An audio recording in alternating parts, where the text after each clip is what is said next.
A few months back, I had dinner with at the fire station and was talking to some of the firemen, and then the conversation came up about access to Interstate 95, which is problematic for us if there's a major incident on 95 because all the exits get clogged up very quickly.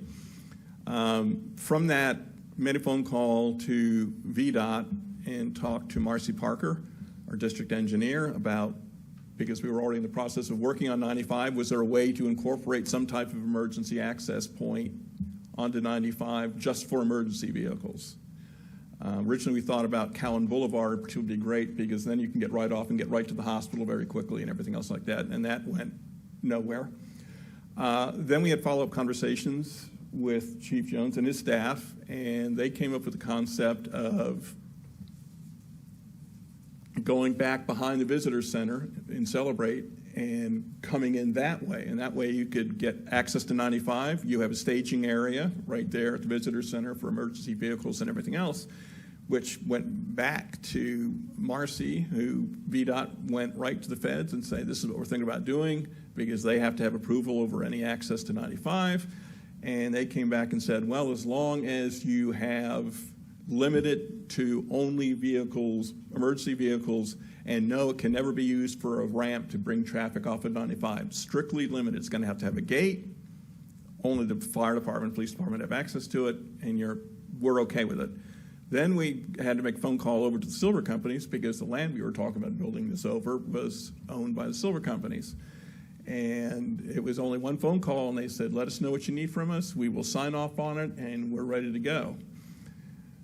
So the project starts moving, and of course, as you know now, VDOT is in the process of finishing up some of the work on 95. So they can jump on this pretty quick and make it part of their project. But again, it's going to come with, we have to have some matching funds for it. Not a lot. The city manager could probably elaborate a little bit more on that. But I think this is they're ready to go before the year's out to get this done because it fits right in with finishing up their other projects. And I hope we can direct the city manager to find those funds so we can finish this project up, because right now we have to have special arrangements with Stafford because they're going to come down from 630 and try to get down, and then Spotsylvania North and up. It would be much easier if we can have a direct access. But I really do want to thank Chief Jones and his people for,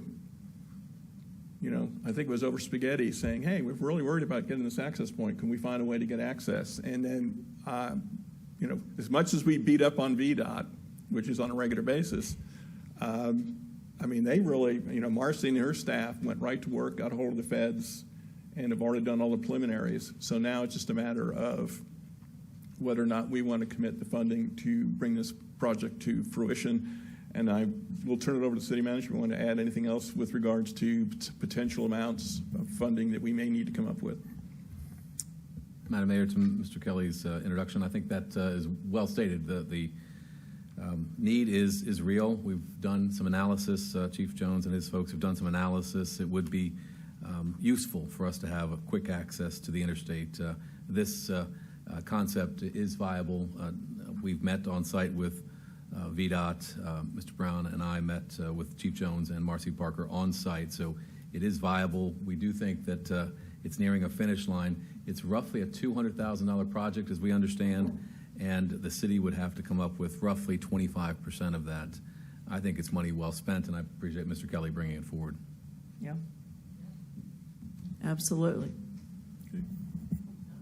Okay, thumbs up. Thank you all very much. All righty.